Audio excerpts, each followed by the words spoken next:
Ma belle-mère a offert un iPhone 16 Pro Max à tous ses petits-enfants sauf à ma fille, parce qu'elle ne fait pas partie de la famille. En souriant, je lui ai donné 24 heures pour quitter ma maison où elle vivait gratuitement. Je m'appelle Amanda, j'ai 35 ans, et je n'aurais jamais cru que ma belle-mère Eleanor briserait le cœur de ma fille Zoé à ce point.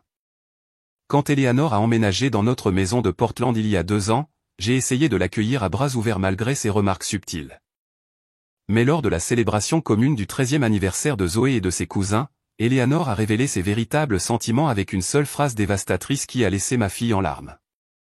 Une phrase qui m'a finalement poussé à prendre la décision la plus difficile pour le bien-être de notre famille.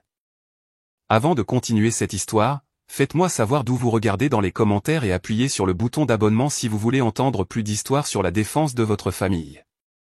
Mon mari James et moi sommes mariés depuis 15 ans. Nous nous sommes rencontrés à l'université, sommes tombés rapidement amoureux et avons construit notre vie ensemble à Portland, Oregon.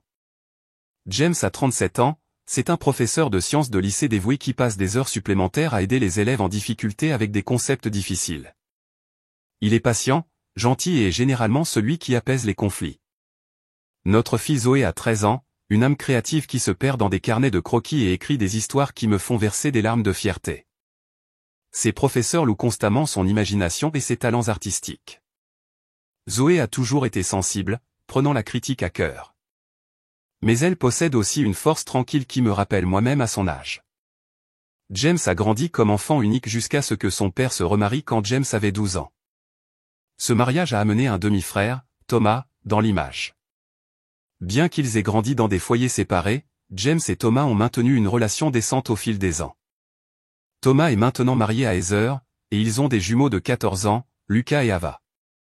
Les jumeaux fréquentent une école privée de l'autre côté de la ville et sont impliqués dans de nombreuses activités extrascolaires que Thomas et Heather partagent fièrement sur les réseaux sociaux. Eleanor, ma belle-mère, est devenue veuve il y a 3 ans lorsque le père de James est décédé d'une crise cardiaque. Après avoir vendu sa maison pour payer ses dettes médicales, elle a invoqué des difficultés financières et avait besoin d'un endroit où séjourner. James a immédiatement proposé notre maison et bien que j'ai eu des réserves, j'ai accepté. La famille est de la famille, n'est-ce pas? Nous avons rénové notre chambre d'amis avec une nouvelle peinture, de nouveaux rideaux et des meubles confortables pour qu'Eleanor se sente la bienvenue. Nous avons ajusté nos routines, nos menus de dîner et même nos plans de week-end pour l'accommoder. Notre maison est une modeste maison de banlieue à 2 étages avec 4 chambres, une cour arrière spacieuse et un garage converti qui sert de bureau. Je travaille comme graphiste à temps partiel, acceptant des projets indépendants qui me permettent d'être à la maison lorsque Zoé rentre de l'école. Ce n'est pas une mention, mais nous l'avons rendue confortable et remplie d'amour. Les premiers signes avant-coureurs du favoritisme d'Eleanor sont apparus quelques mois après son arrivée. Lorsque Thomas a amené les jumeaux pour les dîners du dimanche, Eleanor gardait des friandises spéciales pour Lucas et Ava, mais oubliait commodément Zoé. Elle se souvenait de chaque détail des événements scolaires des jumeaux, mais invoquait l'oubli lorsque Zoé mentionnait son exposition d'art à venir ou un concours d'écriture. C'étaient de petites choses facilement ignorées, mais elles formaient un schéma qui devenait de plus en plus difficile à ignorer. Zoé a fait tant d'efforts pour se connecter avec sa grand-mère. Elle lui apportait ses œuvres d'art pour les montrer en espérant des éloges ou simplement une reconnaissance. « Mamie, regarde ce que j'ai peint en cours d'art aujourd'hui », disait-elle, tenant un paysage à l'aquarelle qui montrait un talent remarquable pour son âge. Eleanor jetait un coup d'œil à son téléphone, marmonnait quelque chose comme « c'est gentil, ma chère », et retournait à son défilement. Mais lorsque Lucas lui montrait son projet de foire scientifique ou qu'Ava mentionnait son récital de danse, le visage d'Eleanor s'illuminait d'un intérêt sincère. « Dis-moi tout », disait-elle, leur accordant toute son attention. J'ai essayé d'aborder le problème subtilement avec James plusieurs fois. « As-tu remarqué comment ta mère traite les enfants différemment ?» lui demandai-je après qu'Eleanor se soit retirée dans sa chambre pour la soirée. James soupirait et se passait la main dans les cheveux. « Maman s'adapte encore à vivre avec nous. Elle finira par s'y faire, disait-il. Ou tu lis trop entre les lignes. Maman se connecte juste plus facilement avec les jumeaux parce qu'ils aiment le sport comme papa. Je laissais tomber, ne voulant pas créer de tension, mais le nœud dans mon estomac se resserrait à chaque rejet. Financièrement, nous étions à l'aise mais prudents avec notre argent.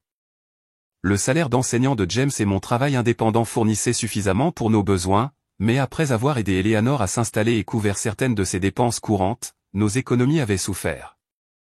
Nous ne luttions pas, mais les achats extravagants nécessitaient de la planification et un budget. Eleanor contribuait minimalement aux dépenses du ménage, affirmant que sa sécurité sociale couvrait à peine ses besoins personnels et ses médicaments. Nous n'avons jamais demandé à voir ses relevés financiers, prenant sa parole par respect. Thomas et Heather, en revanche, travaillaient tous deux dans des entreprises bien rémunérées. Ils vivaient dans un quartier exclusif, prenaient des vacances de luxe et n'hésitaient jamais à acheter les derniers gadgets ou vêtements de marque pour les jumeaux.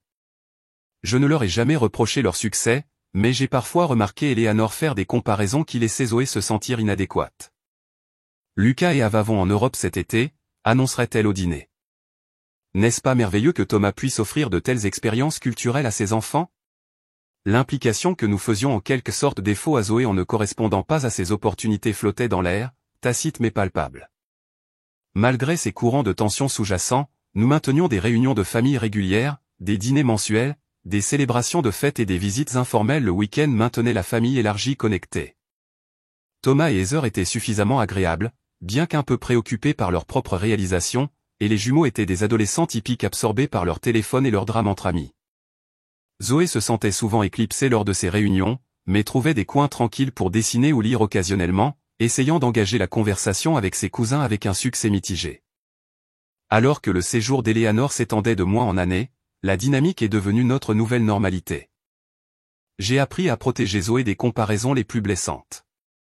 James a continué à trouver des excuses pour le comportement de sa mère, et Eleanor s'est confortablement installée dans son rôle de matriarche qui dictait subtilement la température émotionnelle de notre maison. L'équilibre délicat que nous maintenions était précaire, mais je pensais que nous pourrions le gérer pour l'amour de James. Et par respect pour les liens familiaux, je n'avais aucune idée qu'une seule célébration d'anniversaire briserait cet équilibre complètement et nous forcerait tous à affronter la vérité que nous avions évitée. Par coïncidence, Zoé et les jumeaux avaient tous leurs anniversaires le même mois. Celui de Zoé tombait le 10, ceux de Lucas et Ava le 25. Pendant des années, nous avions célébré séparément, mais cette année, avec les 3 enfants atteignant 13 ans, Eleanor a suggéré une fête commune. Ce serait tellement plus efficace, a-t-elle dit un soir alors que nous débarrassions la table du dîner. Et les enfants entrent dans leur adolescence. Ce devrait être spécial. James a pensé que c'était une excellente idée, et même moi j'ai dû admettre les avantages pratiques, un lieu, une commande de gâteaux, un ensemble de décorations, et tout le monde dans la famille pouvait y assister sans jongler avec plusieurs week-ends. J'ai pris en charge la planification, réservant le centre communautaire près de chez nous pour le samedi entre les anniversaires réels. J'ai commandé un gâteau à 3 étages personnalisé avec différentes saveurs pour convenir aux préférences de chaque enfant, chocolat pour Zoé, vanille pour Lucas, et velours rouge pour Ava. J'ai conçu et envoyé des invitations numériques à la famille, aux amis et aux camarades de classe. J'ai même créé un document en ligne partagé où nous pouvions tous contribuer des idées d'activités et de nourriture. Thomas et Heather ont accepté de s'occuper des boissons et de la photographie, tandis que James s'est porté volontaire pour gérer les jeux et la musique. Zoé était particulièrement excitée à l'idée de devenir enfin une vraie adolescente. Elle attendait ce jalon, en parlant depuis des mois. « Maman, quand j'aurai 13 ans, est-ce que je pourrai redécorer ma chambre ?» Rien de plus enfantin, a-t-elle demandé un matin en se préparant pour l'école. J'ai accepté, et nous avons passé des soirées à regarder des échantillons de peinture et à parcourir en ligne des meubles abordables qui transformeraient sa chambre d'enfant en chambre d'adolescente. Elle avait également mentionné avoir besoin d'un nouveau téléphone, car son ancien fonctionnait à peine avec un écran fissuré et une batterie qui mourait à la mi-journée. Ce n'était pas une requête futile, mais quelque chose dont elle avait vraiment besoin pour les projets scolaires et pour rester connectée avec ses amis. 2 semaines avant la fête, j'ai emmené Eleanor faire du shopping pour les décorations. Nous comparions les prix des guirlandes et des ballons quand elle a soudainement regardé sa montre et a dit « Je dois faire une course rapide. Je vous retrouve au food court dans 1 heure. » Je n'y ai pas pensé jusqu'à plus tard dans l'après-midi quand je l'ai entendu au téléphone avec Thomas. Oui, je les ai eus tous les 2. Le dernier modèle, comme nous en avons discuté. Ils vont être tellement surpris, a-t-elle dit à voix basse, ce qui a immédiatement éveillé ma curiosité. Quand elle m'a vu dans l'embrasure de la porte, elle a rapidement mis fin à l'appel. Je finalise juste quelques détails d'anniversaire avec Thomas, a-t-elle expliqué d'un geste dédaigneux. Ce soir-là, lors de notre dîner de famille, Zoé a partagé sa liste de souhaits d'anniversaire. J'aimerais vraiment des nouveaux matériaux d'art, surtout ces crayons de couleur professionnels que nous avons vus au magasin d'art et peut-être quelques livres. Et, elle a hésité avant d'ajouter, je sais que c'est cher, mais mon téléphone est vraiment en train de mourir. Même un nouveau téléphone basique serait génial. Elle a regardé avec espoir autour de la table, surtout vers sa grand-mère. Eleanor a à peine levé les yeux de son assiette. H&M. Des fournitures d'art. Comme c'est gentil, a-t-elle dit platement. Mais quelques minutes plus tard, quand James a mentionné l'anniversaire à venir des jumeaux, elle s'est immédiatement animée. Qu'est-ce que Lucas et Ava espèrent cette année? Sont-ils toujours dans ces jeux vidéo? Ou peut-être quelque chose de plus adulte maintenant qu'ils ont 13 ans? L'enthousiasme dans sa voix était indéniable, et j'ai vu le visage de Zoé se décomposer légèrement avant qu'elle ne masque sa déception. James avait travaillé des sessions d'été supplémentaires spécifiquement pour pouvoir s'offrir de bons cadeaux pour Zoé. Je veux lui acheter ce téléphone, m'a-t-il dit tard une nuit après que Zoé soit allée se coucher. Elle le mérite et elle en a vraiment besoin pour l'école. J'étais d'accord bien que je m'inquiétais de la dépense. Nous avions mis de côté un peu chaque mois et avec l'argent supplémentaire de l'école d'été, nous pouvions nous le permettre, bien que ce serait un effort. Vers cette époque, j'ai pris un café avec mon amie Rachel, qui a écouté patiemment pendant que je me plaignais de la situation avec Eleanor. C'est comme si elle ne voyait pas Zoé du tout, lui ai-je confié. Ou pire, elle la voit mais a décidé qu'elle est d'une manière ou d'une autre moins digne d'attention que les jumeaux. Rachel, qui avait traversé des problèmes similaires avec ses propres beaux-parents, m'a suggéré de commencer à documenter le comportement. Pas pour créer du drame, a-t-elle précisé, mais pour avoir des exemples concrets lorsque vous parlez à James. Parfois, les gens ne voient pas les schémas tant que vous ne les exposez pas clairement. Le week-end avant la fête, Zoé et moi avons passé une matinée à faire des biscuits pour sa classe. Pendant que nous mélangions les ingrédients, elle s'est confiée à moi. Tu penses que mamie aimera la carte de remerciement que je lui ai faite? J'ai passé beaucoup de temps sur les détails. Le regard plein d'espoir dans ses yeux m'a brisé le cœur. Malgré des années de rejet subtil, elle essayait toujours de gagner l'approbation d'Eleanor. Elle est magnifique, ma chérie. N'importe qui serait chanceux de recevoir une carte aussi attentionnée, ai-je dit, évitant soigneusement une promesse directe concernant la réaction d'Eleanor. Pendant ce temps, Eleanor était devenue de plus en plus secrète, recevant des colis qu'elle disparaissait rapidement dans sa chambre. Interrogée, elle disait que c'était des articles personnels ou juste des choses que Thomas lui avait demandé de garder. Elle a commencé à prendre des appels téléphoniques privés dans sa chambre ou dehors sur le porche, y mettant toujours fin brusquement si quelqu'un s'approchait. Son comportement me semblait étrange, mais avec la planification de la fête qui consommait la majeure partie de mon attention, je n'ai pas insisté. Au dîner la nuit avant la fête, Eleanor a dominé la conversation avec des histoires sur les jumeaux. Lucas a intégré l'équipe de football varsity en première année. Vous y croyez? Et l'instructeur de danse d'Ava dit qu'elle pourrait essayer ce prestigieux programme d'été à New York. Elle a continué ainsi, reconnaissant à peine la mention silencieuse par Zoé de son propre récent accomplissement d'avoir été choisie pour exposer des œuvres d'art dans le hall de l'école. J'ai remarqué Zoé pousser la nourriture sur son assiette. Son appétit diminuait, mais quand j'ai croisé son regard, elle a forcé un sourire.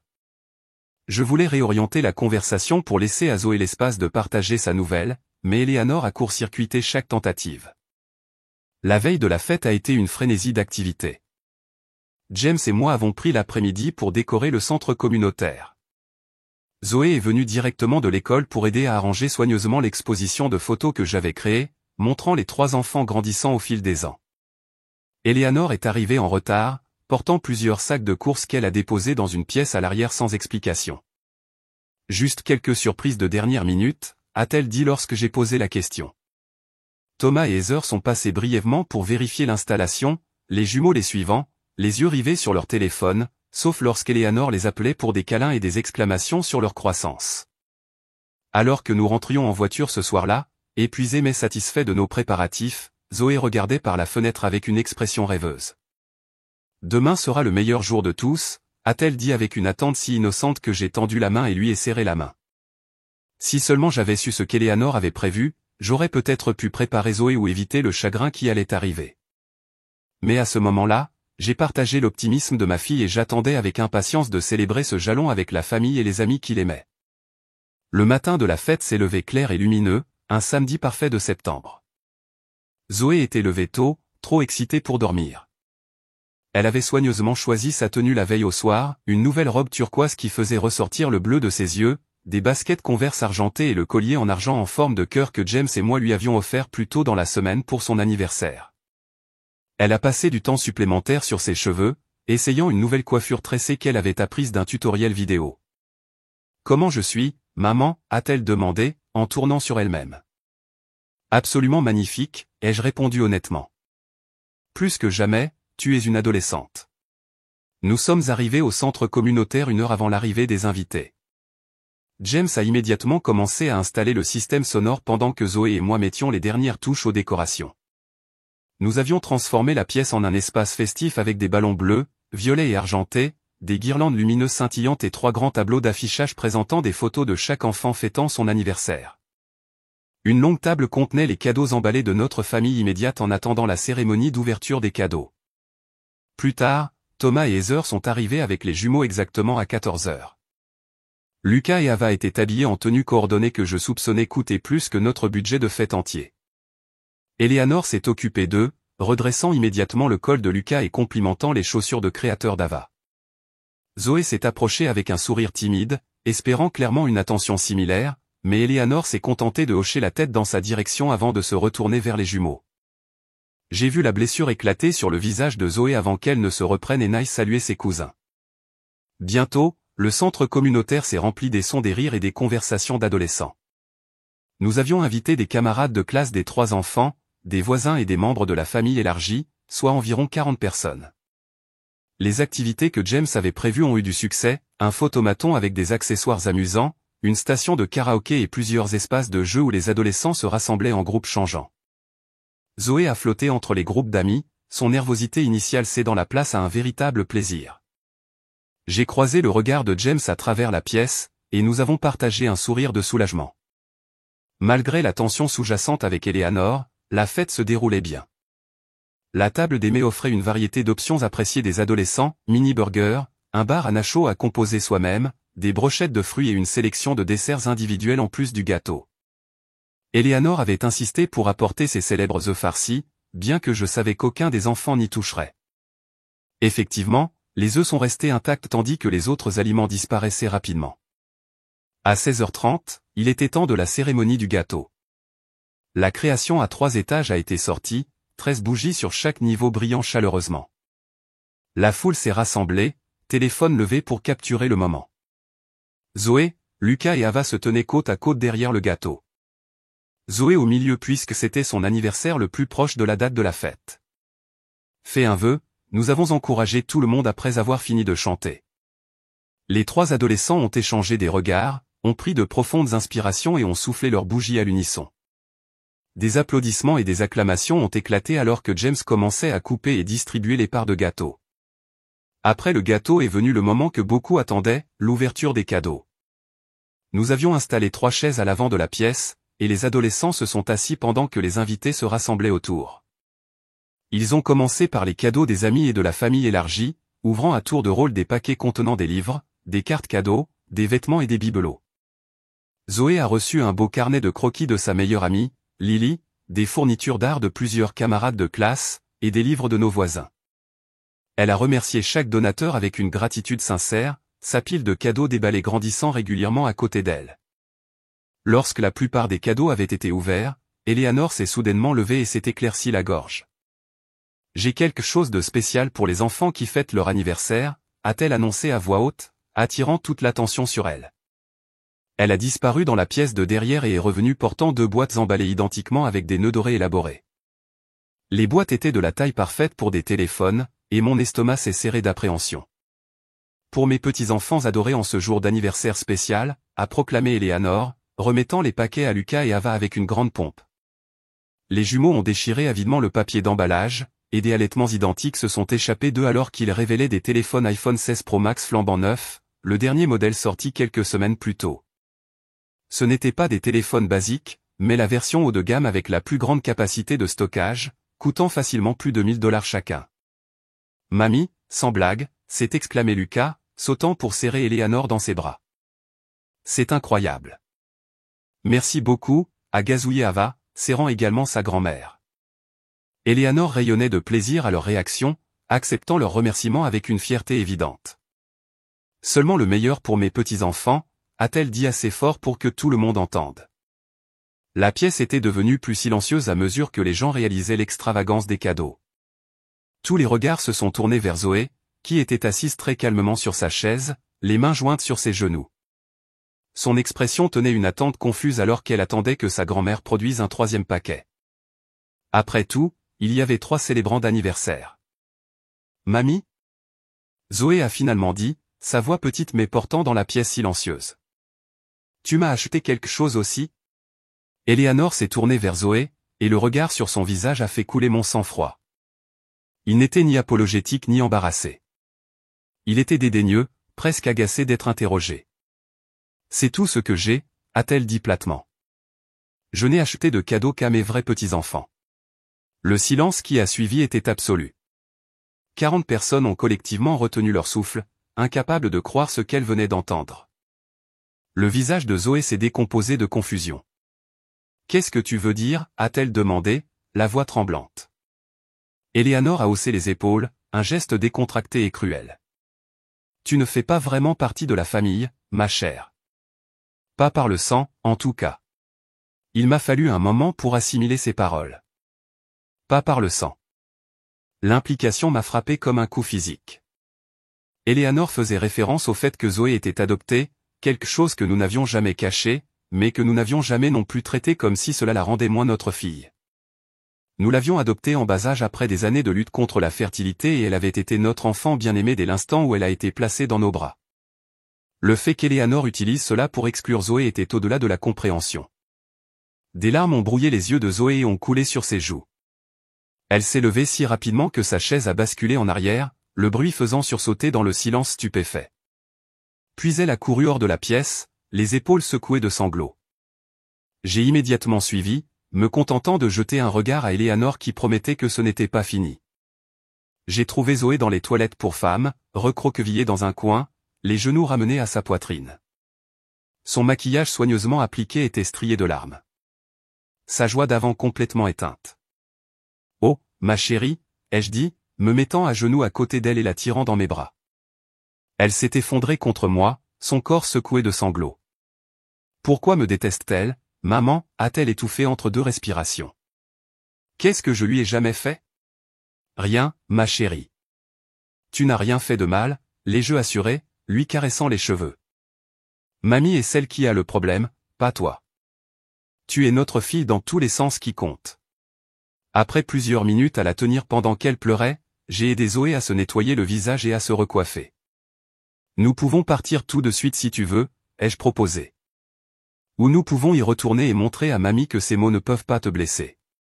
Il était injuste de demander à une jeune fille de 13 ans d'être si forte, mais je voulais lui donner le choix. Zoé a pris une profonde respiration tremblante. Je veux rentrer à la maison, a-t-elle murmuré. Mais je devrais dire au revoir à mes amis d'abord. Quand nous sommes retournés dans la pièce principale, l'atmosphère avait complètement changé. James se tenait nez à nez avec sa mère, le visage rougi par la colère. J'avais rarement vu mon mari vraiment en colère, mais il n'y avait aucun doute sur sa fureur maintenant. Comment as-tu pu lui dire ça, exigeait-il. Comment as-tu pu être aussi cruel avec un enfant, n'importe quel enfant, encore moins ma fille? Eleanor se tenait les bras croisés, sans remords. J'ai simplement dit la vérité, James. La fille est adoptée. Elle n'est pas une parente de sang. Lucas et Ava sont mes vrais petits-enfants. Thomas et Heather planaient à proximité, visiblement mal à l'aise. Les jumeaux montraient leur nouveau téléphone à leurs amis, soit inconscients, soit ignorant intentionnellement le drame qui se déroulait. La plupart des autres invités ramassaient leurs affaires, impatients d'échapper à l'attention. La fête était effectivement terminée.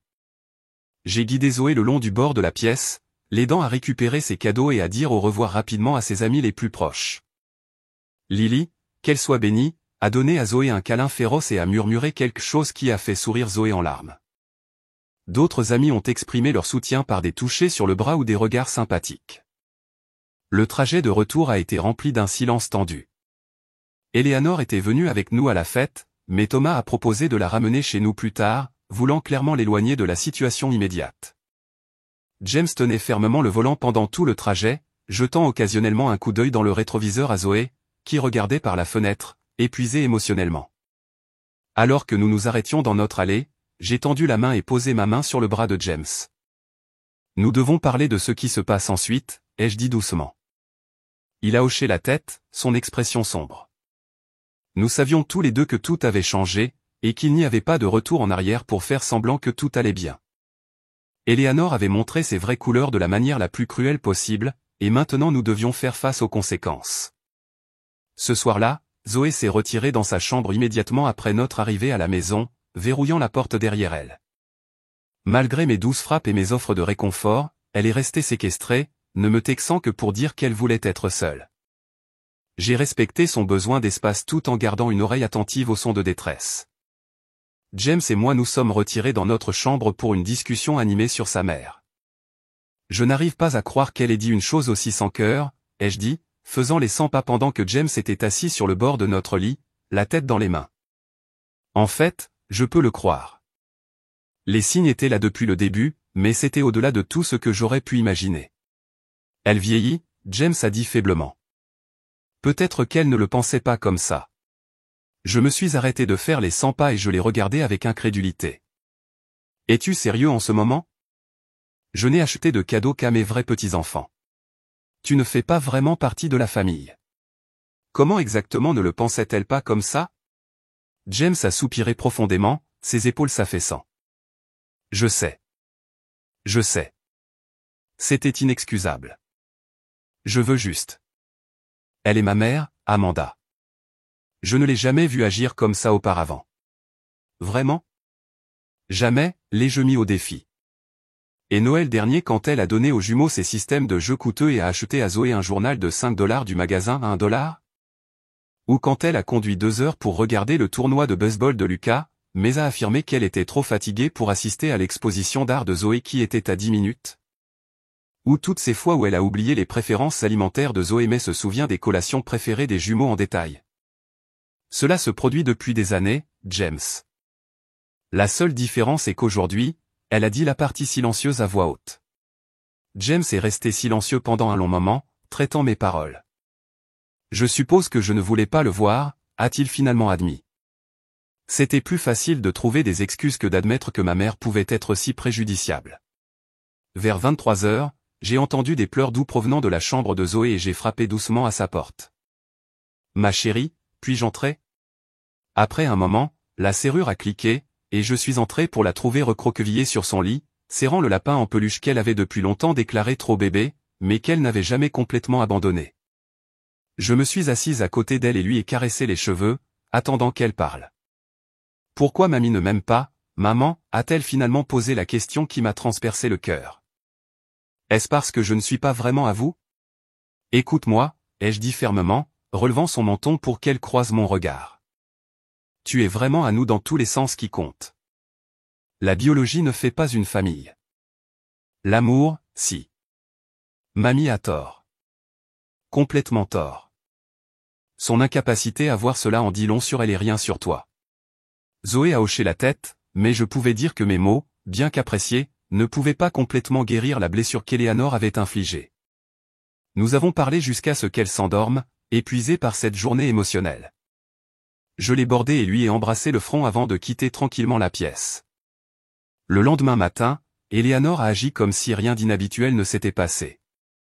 Elle est descendue pour le petit déjeuner, s'est plainte que le café était trop fort et a demandé ce qui était prévu pour la journée, comme si la fête de la veille avait été un succès complet. James et moi avons échangé des regards par-dessus nos tasses, en communiquant silencieusement qu'une confrontation était inévitable. Maman, a commencé James en posant sa tasse de café. Nous devons parler de ce que tu as dit à Zoé hier. Eleanor a agité sa main dédaigneusement. Oh, elle est toujours contrariée à ce sujet?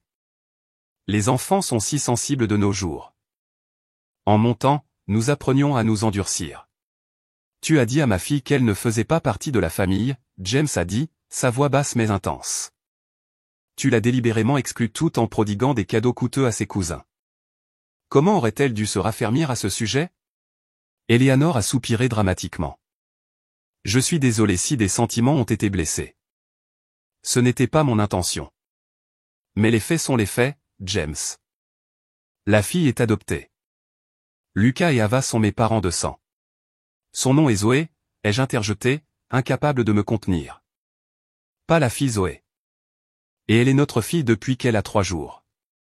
Eleanor a pincé les lèvres mais n'a rien dit d'autre, et la conversation s'est terminée dans une impasse lorsque Zoé est descendue, gonflée par les pleurs.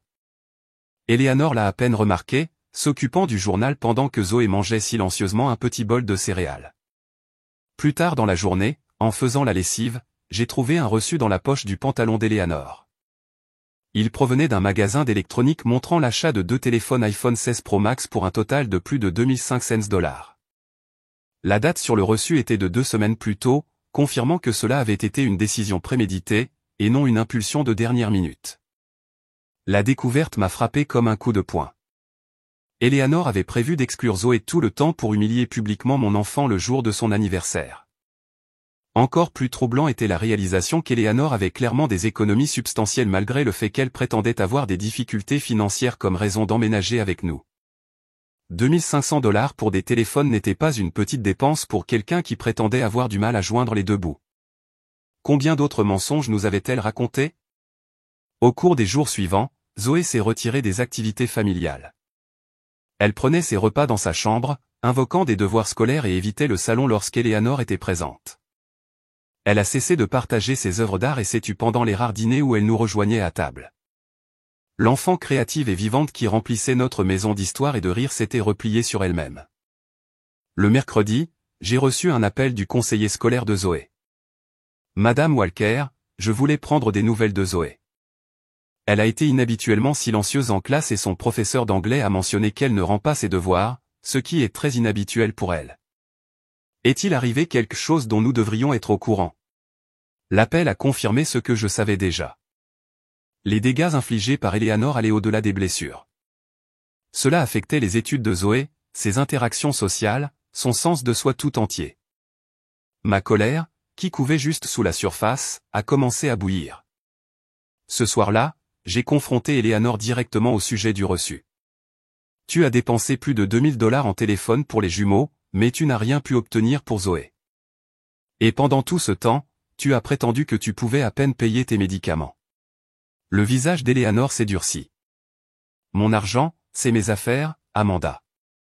Je peux le dépenser comme je choisis, et je choisis de le dépenser pour mes vrais petits-enfants. Alors que tu vis gratuitement dans notre maison, mange la nourriture que nous achetons, utilisant les services publics que nous payons. James m'a invité à vivre ici, a-t-elle rétorqué. Si tu as un problème avec cet arrangement, tu devrais peut-être en discuter avec ton mari.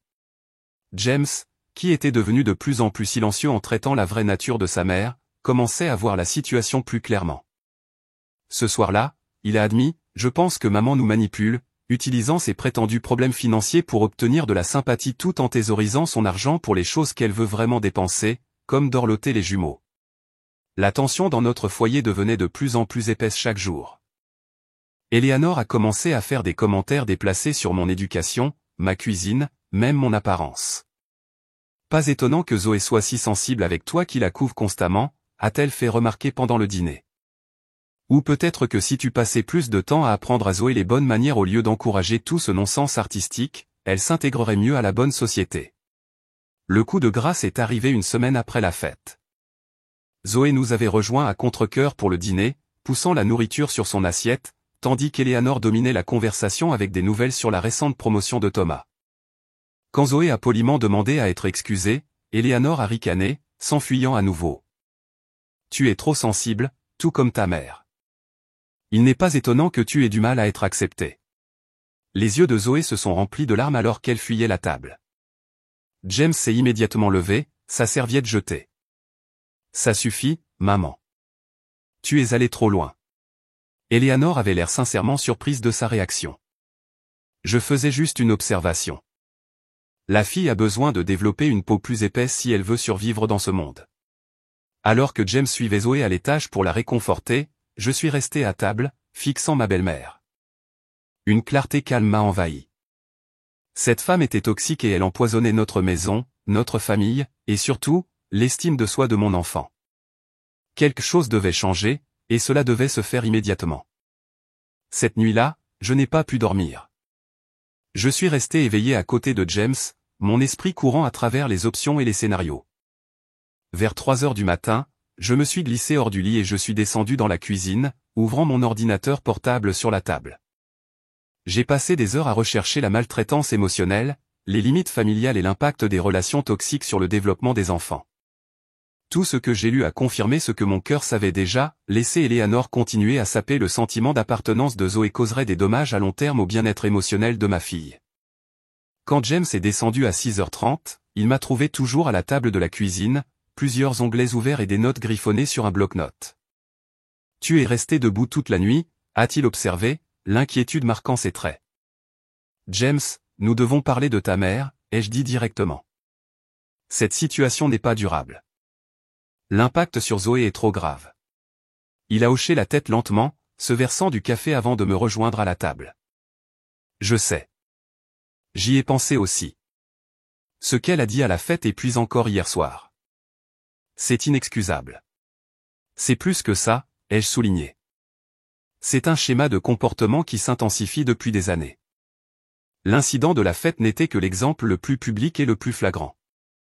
Si nous n'agissons pas maintenant, Zoé internalisera le message qu'elle est d'une manière ou d'une autre moins digne d'amour et d'appartenance parce qu'elle est adoptée. James a fermé les yeux brièvement, une douleur traversant son visage. Que suggères-tu de faire ? Ta mère doit quitter notre maison, ai-je dit fermement. Je sais que c'est ta mère, et je sais que c'est difficile, mais notre responsabilité principale est envers notre fille. À mon soulagement, James n'a pas discuté. Tu as raison, a-t-il admis. J'ai été déchiré entre la loyauté envers ma mère et la protection de Zoé. Mais en voyant à quel point cela blesse notre fille. Il n'y a vraiment pas d'autre choix. Zoé doit passer en premier.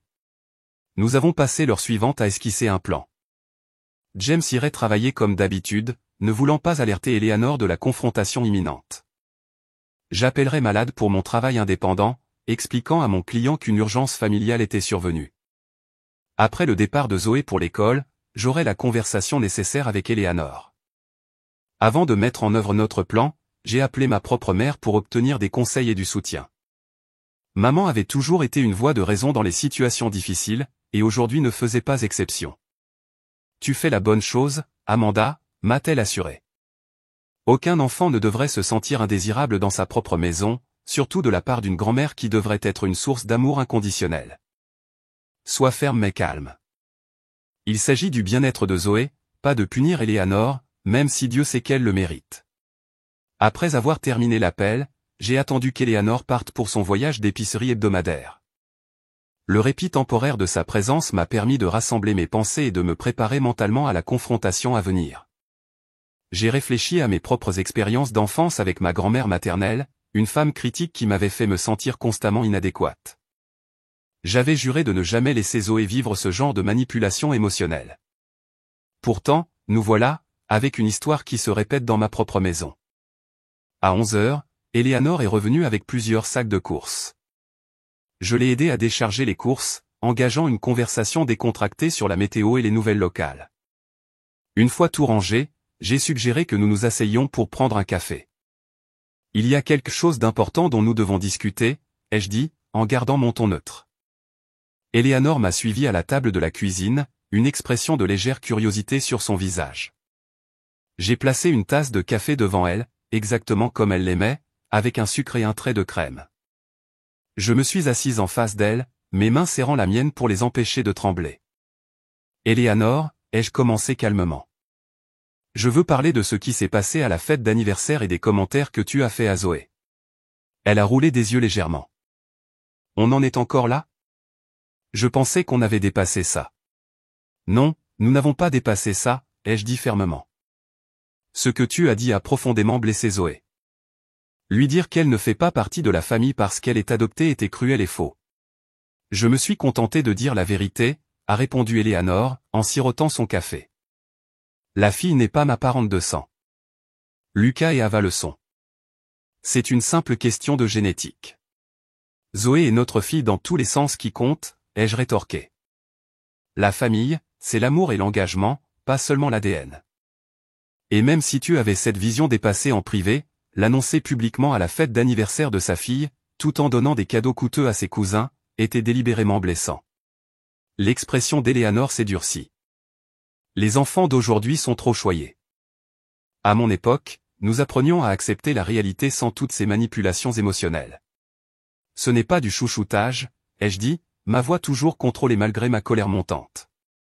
Il s'agit de respect et de gentillesse de base, que tu as constamment manqué de montrer à Zoé. Peut-être que si tu l'avais élevée différemment, elle ne serait pas si sensible. Eleanor renifla.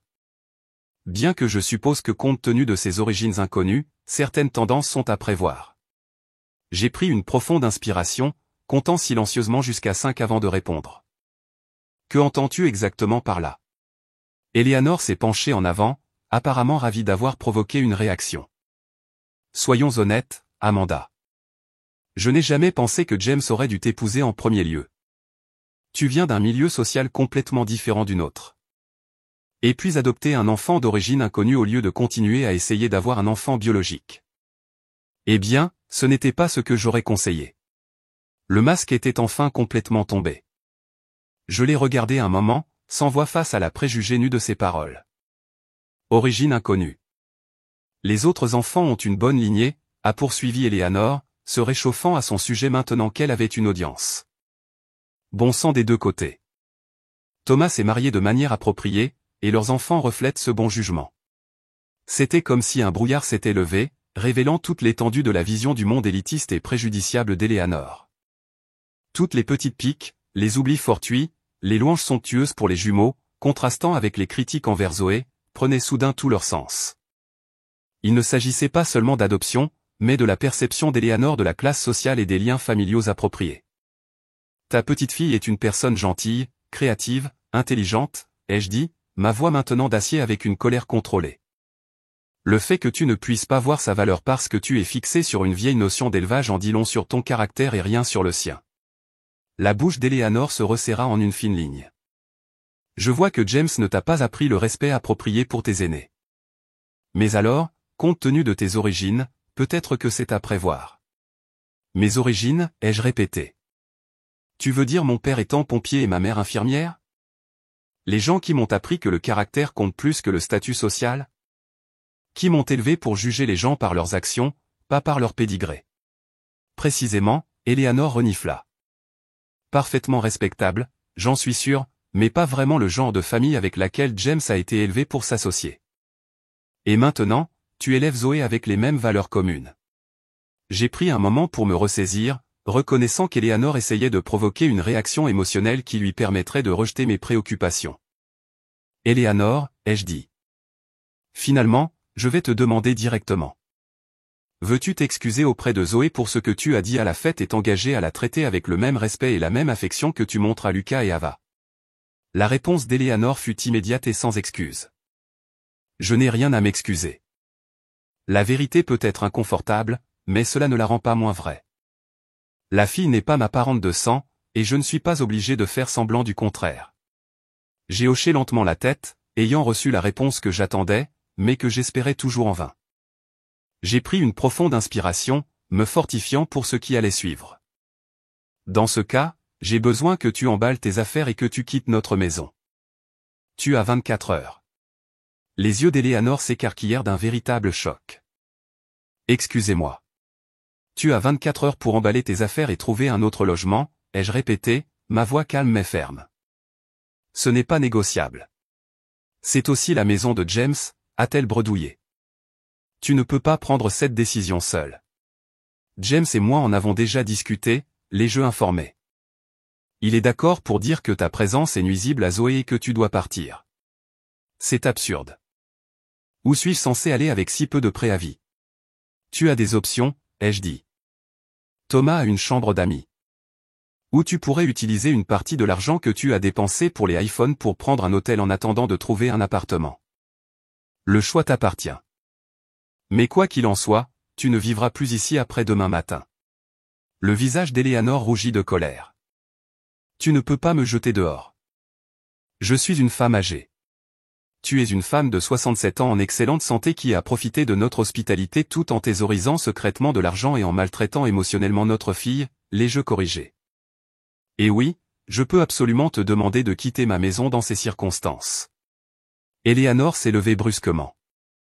James sera informé, a-t-elle menacé, tendant la main vers son téléphone.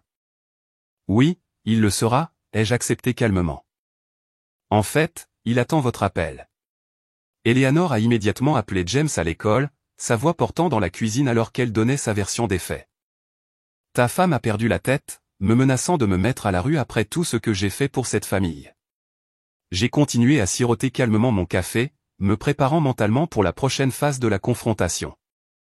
20 minutes plus tard, James est entré par la porte d'entrée, ayant quitté l'école plus tôt pour régler la situation. Eleanor s'est précipitée vers lui, soulagement évident sur son visage. Dieu merci, tu es là, a-t-elle dit. Amanda me fait des demandes et des menaces ridicules. Elle semble penser qu'elle peut m'expulser de ta maison avec seulement 24 heures de préavis. James a regardé sa mère puis moi, son expression sérieuse. Asseyons-nous tous et parlons-en, a-t-il suggéré, nous menant au salon. Une fois assis, il s'est tourné vers Eleanor. Maman, Amanda m'a parlé de votre conversation. Est-il vrai que tu as dit que Zoé ne fait pas vraiment partie de la famille parce qu'elle est adoptée? Je me suis contenté de dire l'évidence, a défendu Eleanor. La fille n'est pas ma petite fille biologique. On ne peut pas s'attendre à ce que j'ai le même lien avec elle qu'avec Lucas et Ava. Et as-tu également dit qu'Amanda vient du mauvais milieu social et que Zoé a des origines inconnues et manque de bonne lignée? James a continué, sa voix se durcissant. Eleanor a hésité, réalisant peut-être à quel point ses paroles sonnaient lorsqu'elles étaient répétées. J'ai peut-être exprimé quelques préoccupations quant au maintien de certaines normes familiales, a-t-elle nuancé. Chaque grand-mère veut le meilleur pour sa lignée familiale. James a secoué lentement la tête. Le meilleur pour notre famille serait d'avoir une grand-mère qui aime tous ses petits-enfants à égalité et ne classe pas leurs valeurs en fonction de la biologie ou du statut social perçu. Les yeux d'Eleanor se sont remplis de larmes stratégiques. Tu sors tout de son contexte, a-t-elle gémi. Je suis une vieille femme qui parle parfois trop directement. Sûrement, tu ne jetteras pas ta propre mère dehors pour un malentendu. Ce n'est pas un malentendu, a dit James fermement. C'est un schéma de comportement qui blesse Zoé depuis des années. En tant que son père, c'est mon travail de la protéger, même si cela signifie prendre des décisions difficiles concernant les relations familiales. Voyant que sa manipulation ne fonctionnait pas sur James, Eleanor a changé de tactique et a appelé Thomas, se présentant comme la victime d'une belle-fille déraisonnable. En 1 heure, Thomas et Heather sont arrivés pour régler la situation, et notre salon est devenu le théâtre d'un sommet familial tendu. Laisse-moi comprendre, a dit Thomas après avoir entendu les deux parties. Tu mets maman dehors parce qu'elle a acheté des téléphones pour mes enfants, mais pas pour Zoé. Non, ai-je précisé. Nous demandons à Eleanor de partir parce qu'elle a publiquement humilié Zoé en annonçant qu'elle ne fait pas vraiment partie de la famille parce qu'elle est adoptée et qu'elle a continué à faire des commentaires blessants qui sapent le sentiment d'appartenance et l'estime de soi de Zoé. Thomas avait l'air mal à l'aise, jetant un regard à sa mère. Maman, tu as vraiment dit ça? J'ai peut-être mal exprimé mes pensées, a admis Eleanor, en s'essuyant les yeux avec un mouchoir. Mais je n'ai jamais voulu blesser personne. Tu sais à quel point j'aime tous mes petits-enfants. En fait, c'est ça le problème, a interrompu James.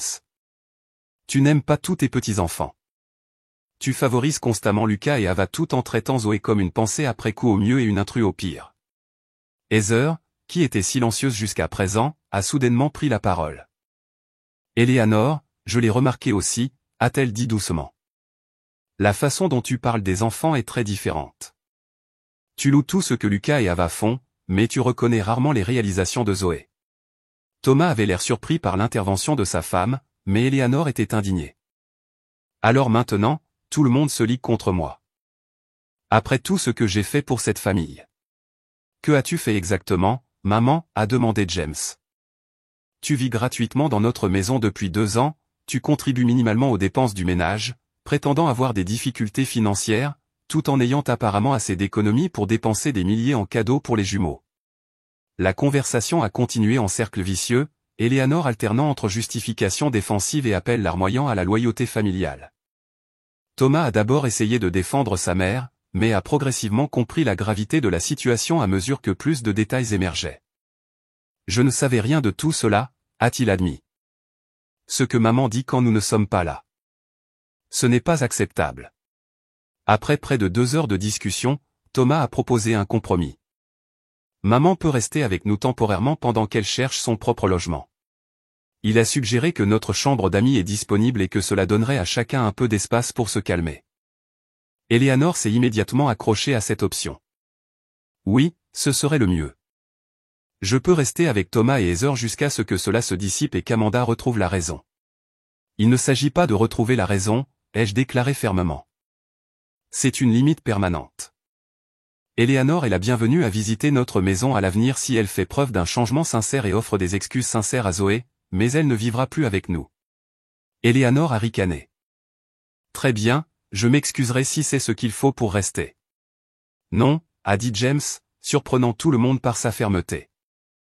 Des excuses forcées sous la contrainte n'ont aucun sens. Il ne s'agit pas de dire les bons mots pour obtenir ce que tu veux. Il s'agit de reconnaître véritablement que ton comportement a été nuisible et de faire de vrais changements. En fin d'après-midi, des arrangements pratiques étaient discutés. Thomas aiderait Eleanor à faire ses bagages et à déménager ses affaires. Le lendemain, Eleanor resterait avec Thomas et Heather tout en cherchant une situation de vie indépendante. James a clairement indiqué que notre soutien financier serait minimal à l'avenir, compte tenu de la capacité apparente d'Eleanor à faire des achats importants par elle-même. Alors que Thomas, Heather et Eleanor se préparaient à partir, Zoé est rentrée de l'école, s'arrêtant net dans l'embrasure de la porte à la vue de la famille réunie. La confusion traversa son visage, suivi d'un air de lassitude en remarquant les joues rougies par les larmes d'Eleanor. « Que se passe-t-il » a-t-elle demandé, regardant James et moi pour une explication. J'ai fait un geste pour qu'elle nous rejoigne dans le salon et James et moi lui avons expliqué la situation en privé pendant que Thomas occupait Eleanor et Heather dans la cuisine. « Mamie va déménager » a dit James doucement. Elle va rester avec l'oncle Thomas et la tante Heather pendant un moment. À cause de ce qui s'est passé à la fête, a demandé Zoé, sa voix petite. Non, ma chérie, ai-je dit fermement. Pas à cause de toi. À cause des choix et du comportement de mamie. Les adultes sont responsables de leurs propres actions et des conséquences qui en découlent. Zoé a traité cette information silencieusement, les émotions se jouant sur son visage. Est-ce qu'elle est en colère contre moi? Mamie est contrariée par la situation, a expliqué James avec précaution. Mais rien de tout cela n'est de ta faute. Nous voulons que notre maison soit un endroit où chacun se sent aimé et respecté. Et malheureusement, mamie ne t'a pas traité avec le respect que tu mérites. Plus tard dans la soirée, alors qu'Eleanor faisait un spectacle en emballant les articles essentiels pour sa nuit chez Thomas, faisant autant de bruit que possible et soupirant dramatiquement, j'ai décidé de sortir Zoé pendant un moment. Allons acheter ces fournitures d'art que tu voulais, ai-je suggéré, voulant la protéger de la démonstration théâtrale de victimisation d'Eleanor. Au magasin d'art, j'ai laissé Zoé choisir tout ce qu'elle voulait, des crayons de couleur professionnelle au papier à croquis de haute qualité. Alors que nous étions assis dans un salon de crème glacée après, j'ai profité de l'occasion pour renforcer quelques vérités importantes. Tu sais que la famille n'est pas une question de sang, n'est-ce pas, ai-je dit, la regardant organiser méthodiquement ses garnitures de crème glacée. Il s'agit d'amour, d'engagement et d'être là les uns pour les autres chaque jour. Zoé a hoché lentement la tête. Je sais, c'est juste blessant que mamie ne le voit pas comme ça. Certaines personnes, surtout des générations plus âgées, ont des idées très rigides sur ce qui fait une famille, ai-je expliqué. Mais ces idées sont dépassées et franchement fausses. Tu es notre fille dans tous les sens qui comptent, et rien de ce que quelqu'un dit ne peut changer cela. Zoé est restée silencieuse un moment, remuant sa crème glacée de manière réfléchie. Tu penses que mamie changera un jour d'avis à mon sujet? J'ai réfléchi soigneusement à ma réponse, voulant être honnête sans écraser complètement son espoir. Je ne sais pas, ma chérie. Les gens peuvent changer s'ils le veulent, mais ils doivent d'abord reconnaître qu'il y a un problème. Ce que je sais, c'est que nous n'allons laisser personne te faire sentir moins valorisé ou moins aimé, même si cette personne est de la famille. Alors que nous rentrions, Zoé semblait plus légère d'une certaine manière, comme si un fardeau avait été levé. Le processus de guérison ne faisait que commencer, mais cette première étape, enlever la source de la douleur continue de notre vie quotidienne, semblait déjà avoir un effet positif. Le lendemain matin, une tension flottait dans l'air alors qu'Eleanor se préparait pour son départ définitif. Thomas est arrivé à 9h pour aider avec ses affaires restantes, apportant son SUV pour transporter ses nombreuses boîtes et valises. James avait pris sa journée de travail pour superviser le processus et apporter un soutien moral à Zoé, qui restait calme, mais semblait plus détendue qu'elle ne l'avait été depuis des semaines. Le petit déjeuner a été une affaire stérile, Eleanor picorant sa nourriture et faisant des commentaires désobligeants sur le fait d'être expulsée et abandonnée dans la vieillesse. James est resté ferme mais respectueux, refusant de s'engager dans ses tentatives de susciter la culpabilité. Zoé a mangé rapidement et s'est excusée pour se préparer pour l'école, voulant clairement éviter un au revoir difficile. Avant de partir, Zoé s'est timidement approchée de sa grand-mère dans le couloir. Malgré tout, elle essayait d'être la personne la plus mature, un geste qui m'a rempli de fierté. « Au revoir, mamie », a-t-elle dit doucement. « J'espère que tu seras bien chez l'oncle Thomas. » La réponse d'Eleanor fut froide, ses lèvres serrées en une ligne fine. « Au revoir, Zoé », a-t-elle dit sans terme d'affection, sans étreinte, sans signe de remords. Même dans ce dernier moment, elle n'a pas pu se résoudre à montrer de la chaleur à l'enfant qu'elle avait si profondément blessé. Les épaules de Zoé se sont légèrement affaissées, mais elle a relevé le menton et est sortie par la porte pour attraper son bus, la dignité intacte. James a eu une dernière conversation avec sa mère en privé dans la chambre qui avait été sa maison pendant 2 ans. Je n'ai pas entendu leur échange, mais quand il est sorti, ses yeux étaient rougis, mais sa posture était résolue. Elle ne comprend toujours pas vraiment, m'a-t-il dit doucement. Elle se voit comme la victime dans tout ça, mais je lui ai clairement fait comprendre que notre priorité doit être Zoé et que toute relation future dépend de sa capacité à respecter notre fille. À 11h, Thomas a fermé le coffre de son SUV sur les dernières possessions d'Eleanor. Il y a eu des poignées de main gênées et des étreintes rigides, des promesses de se parler bientôt que tout le monde savait difficiles à tenir, du moins au début. Et puis Eleanor était sur le siège passager, le visage figé dans une expression de souffrance martyre, et Thomas conduisait, la voiture disparaissant au coin de notre rue. James, debout à côté de moi sur le porche, a poussé un long soupir. Je n'imaginais pas que ça en arriverait là, a-t-il admis, ayant à choisir entre ma mère et ma fille. Je lui ai serré la main. Tu n'as pas choisi entre elles. Ta mère a forcé ce choix par ses propres actions. Tu as simplement protégé Zoé, ce qu'un bon père devrait faire. En rentrant à l'intérieur, la maison s'est sentie immédiatement différente. C'était comme si un poids avait été levé, un nuage invisible de tension se dissipant maintenant que sa source était partie. J'ai réalisé à quel point d'énergie nous avions tous dépensé à naviguer autour des humeurs et des préjugés d'Eleanor. À quel point nous étions devenus prudents dans notre propre maison pour éviter de déclencher son désapprobation. Ce soir-là, nous avons eu notre premier dîner à 3 seulement en 2 ans. Personne n'a commenté la chaise vide, mais la conversation a coulé plus facilement. Les rires sont revenus à notre table, et Zoé a volontairement partagé des informations sur sa journée sans être sollicitée, un petit mais significatif changement. Après le dîner, James s'est assis avec Zoé sur le canapé, le bras autour de ses épaules. « Je te dois des excuses », a-t-il dit. Sérieusement. Je devrais avoir reconnu ce qui se passait plus tôt. J'aurais dû mieux te protéger. Zoé s'est appuyée contre lui. Ça va, papa. Mamie est ta mère. C'est compliqué. Être compliqué n'excuse pas le fait de blesser quelqu'un que tu aimes, a répondu James. Je veux que tu saches que tu es la personne la plus importante au monde pour ta mère et moi. Nous t'avons choisi. Nous te voulions. Et rien, absolument rien, ne fait de toi moins notre fille que si tu avais grandi dans le ventre de ta mère. Ce week-end-là, nous avons pris soin de faire quelque chose de spécial ensemble en famille. Nous avons conduit jusqu'à la côte, passé la journée à construire des châteaux de sable et à ramasser des coquillages, et avons dîné dans un petit restaurant de fruits de mer surplombant l'océan. Ce n'était rien d'extravagant, mais c'était un investissement délibéré pour renouer, pour reconstruire le sentiment de sécurité et d'appartenance qui avait été endommagé.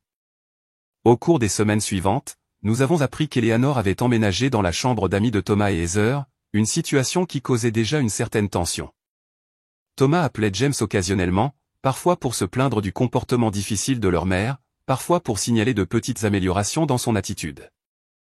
Heather avait apparemment eu plusieurs conversations franches avec Eleanor sur son traitement de Zoé, ce qu'Eleanor avait reçu avec des degrés variables de défensive. Pour notre part, nous avons maintenu des contacts limités avec des limites claires. James parlait à sa mère au téléphone une fois par semaine, gardant les conversations brèves et évitant les sujets litigieux. Zoé n'était pas invitée à participer à ces appels, bien que la porte soit restée ouverte pour qu'elle le fasse si elle le souhaitait un jour. J'ai parlé à Eleanor seulement lorsque c'était absolument nécessaire, maintenant des relations civiles mais distantes.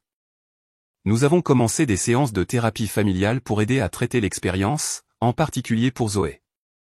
Notre thérapeute, Dr Martinez, nous a aidés à comprendre les dynamiques qui avaient permis à la situation de se développer et a fourni des outils pour la guérison. Ce qui s'est passé est une forme de maltraitance émotionnelle, a-t-elle expliqué lors d'une séance. Il est important de la nommer ainsi, non pas pour diaboliser Eleanor, mais pour valider l'expérience de Zoé et s'assurer qu'elle est correctement traitée. Le rétablissement de Zoé a été graduel mais constant. Le conseiller scolaire a signalé une amélioration de son engagement dans les cours et avec ses pairs. Elle a recommencé à partager ses œuvres d'art, sa créativité coulant plus librement maintenant qu'elle ne se préparait plus constamment à la critique ou au rejet. De petits signes de son retour de confiance sont apparus, prenant la parole davantage au dîner, invitant des amis, suggérant des activités familiales. Environ un mois après le départ d'Eleanor, nous avons repeint la chambre de Zoé, la transformant du jaune pâle de son enfance en un bleu sarcelle frais qui reflétait son esthétique adolescente émergente. C'était un nouveau départ symbolique, une réappropriation de l'espace, tant physique qu'émotionnel. 6 mois plus tard, le professeur d'art de Zoé a sélectionné sa peinture pour l'exposition étudiante à l'échelle du district. L'œuvre, une aquarelle saisissante représentant une jeune fille se tenant à un carrefour avec des chemins s'étendant vers différents horizons, montrait une compétence technique et une profondeur émotionnelle remarquables pour une jeune fille de 13 ans. La déclaration d'artiste qui l'accompagnait disait, « Parfois, nous devons choisir quel chemin prendre dans la vie. Les choix les plus difficiles mènent souvent aux plus belles destinations. » Eleanor n'a pas assisté à l'exposition, bien que Thomas, Heather et les jumeaux l'aient fait, faisant un effort pour soutenir Zoé d'une manière qu'ils n'avaient pas faite auparavant. Peut-être que voir le comportement de leur grand-mère à travers de nouveaux yeux avait également modifié quelque chose dans leur compréhension. Les jumeaux étaient étonnamment engagés, posant à Zoé des questions sur ses techniques et son inspiration, de petits pas vers un type différent de relation entre cousins, non défini par l'influence d'Eleanor. Alors que je regardais Zoé expliquer avec confiance son œuvre d'art aux participants, son visage animé par sa passion pour sa création, j'ai réfléchi au difficile voyage que nous avions parcouru. La douleur avait été réelle, les confrontations inconfortables, les liens familiaux tendus. Mais en protégeant Zoé, en se tenant fermement contre la sape subtile et pas si subtile de sa valeur, nous avions finalement créé de l'espace pour qu'elle s'épanouisse. Je connais ma valeur maintenant, m'a dit Zoé un soir alors que nous regardions ensemble son carnet de croquis. Je sais que la famille, c'est ceux qui t'aiment, pas ceux dont tu partages l'ADN. La sagesse dans sa jeune voix m'a fait venir les larmes aux yeux. À travers toute la douleur, elle était sortie avec un sens de soi plus fort et une compréhension plus profonde de ce qui compte vraiment dans les relations. Le rejet d'Eleanor, aussi douloureux soit-il, avait finalement conduit à des leçons puissantes sur la défense de soi et la reconnaissance du comportement toxique, même lorsqu'il vient de la famille. Notre histoire n'a pas une fin de conte de fées nette. Eleanor n'a pas eu un changement de cœur spectaculaire ni reconnu soudainement son erreur. Les réunions de famille restent compliquées. Les relations sont toujours en cours de reconstruction et de redéfinition. Mais notre maison est maintenant à nouveau un sanctuaire, un lieu d'acceptation et d'amour où Zoé peut s'épanouir sans chercher constamment l'approbation de quelqu'un incapable de la donner librement. Le voyage nous a tous appris que protéger nos enfants signifie parfois faire des choix douloureux, établir des limites difficiles et supporter la désapprobation des autres. Il nous a appris que la famille est définie par l'amour et l'engagement, et non par la biologie ou les attentes sociales. Plus important encore, il a appris à Zoé qu'elle est digne de respect et d'appartenance exactement telle qu'elle est. Avez-vous déjà dû tenir tête à un membre de la famille pour protéger quelqu'un que vous aimez? J'adorerais entendre vos histoires dans les commentaires ci-dessous. Et si cette histoire vous a touché, veuillez aimer et vous abonner pour entendre parler de la façon de naviguer dans les dynamiques familiales complexes et de défendre ce qui est juste. Merci de m'avoir écouté et souvenez-vous que parfois, la famille que nous choisissons est plus importante que la famille dans laquelle nous sommes nés.